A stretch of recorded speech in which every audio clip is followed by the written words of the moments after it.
জীবনের এই প্রান্ত সীমানা আসে কত কথাই না মনে পড়ে। আল্লাহ সুবহানাহু ওয়া তাআলা আমাদেরকে যে বিভিন্ন ধরনের নিড বা ইনস্ট্রুমেন্ট দিয়েছেন, অর্থাৎ যে জৈবিক চাহিদা দিয়েছেন, বা আমরা যেগুলোর কারণে তাড়িত হই, যেমন নিডের কারণে, ইনস্টিং এর কারণে আমরা তাড়িত হই। নিড আমার মৌলিক চাহিদা, অন্ন বস্ত্র বাসস্থান, এটা আমাদের ভিতরে এক ধরনের অনুভূতি কাজ করে যে টিকে থাকতে হবে। সেই জন্য আমরা কর্মে উদ্যুক্ত হই, বিভিন্ন ধরনের অ্যাক্টিভিটি করি।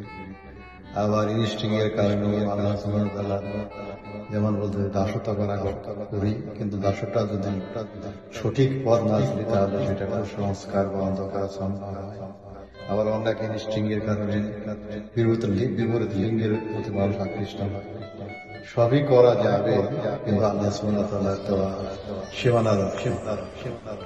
যাই হোক, জীবনের এই সায়ান্নে এসে যে কথাটা মনে পড়তেছে, যে কোনো কাজ করতে গেলেই একটু এক সময় হাঁপায় পড়তে হয়, আবার প্রয়োজনে জীবনের তাগিদে আবার নিজেকে উজ্জীবিত করে, প্রাণবন্ত করে, নিজেকে সেলফ মোটিভেশন করে এই ইচ্ছা আছে আল্লাহ সুবহানাহু ওয়া তাআলা যতদিন পর্যন্ত মেরুদণ্ড সোজা করে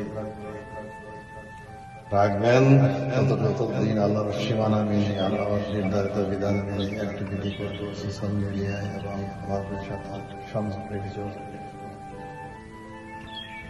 ঠিক আছে, ইনশাআল্লাহ দোয়া করবেন যেন এই পৃথিবীতে, এই সুন্দর পৃথিবীতে আল্লাহ সুবহানাহু ওয়া তাআলার এই ধরিত্রীতে যেন প্রপারলি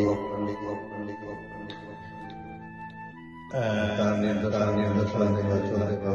আল্লাহ হাফেজ।